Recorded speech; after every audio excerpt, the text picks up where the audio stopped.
પ્રાચીન નગરો અને ગ્રંથો પાર્ટ 4 એસટીડી 6 પ્રાચીન ગ્રંથો વેદ કેટલા છે? 4 વેદ ઋગ્વેદ, યજુર્વેદ, સામવેદ અને અથર્વવેદ. 4 વેદમાંથી નંબર 1 ઋગ્વેદ.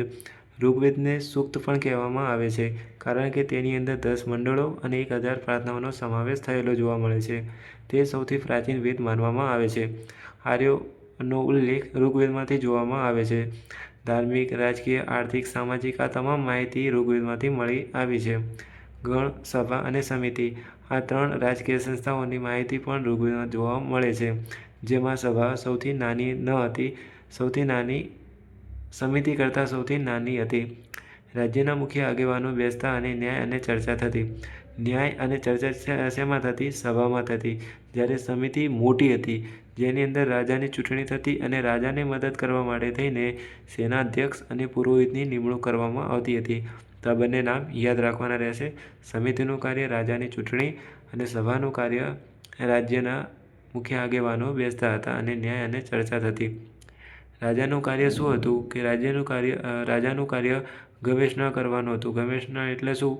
યુદ્ધ કરવાનું હતું. આ ગવેષણા યાદ રાખવાનું. થોડું અજીબ ના આવે બટ યાદ રાખવાનું. સમાજનું એકમ પૂછવામાં આવે તો કુટુંબ હતું અને સમાજ પિતૃપ્રધાન અને સંયુક્ત કુટુંબ હતું, જે અત્યારના સમયની અંદર જોવા મળે છે. સમાજની અંદર વર્ણ અને જ્ઞાતિ હતી નહીં, સૌ સમાન હતા. જે અત્યારે ભાગ પડ્યા જાતિમાં સમાજની અંદર એસસી, એસટી, તે સમયમાં કંઈ ન હતું, સર્વ સમાન હતું. પુખ્ત ઉંમરમાં બાદ લગ્ન કરવામાં આવતા. એક સમયગાળા બાદ જ લગ્ન કરવામાં આવતા, જે આજના સમયની અંદર થાય છે. સવારની દેવી પૂછવામાં આવે તો ઉષા હતી. સાંજની દેવી પૂછવામાં આવે તો અદિતિ હતી. બંને દેવી યાદ રાખવાની અંદર. ઋગ્વેદમાં સૌથી વધુ ઘોડાનો ઉલ્લેખ થયો છે.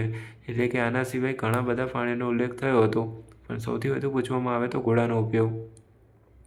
ધનવાન તે હતો કે જેની પાસે વધુ પશુ હતા.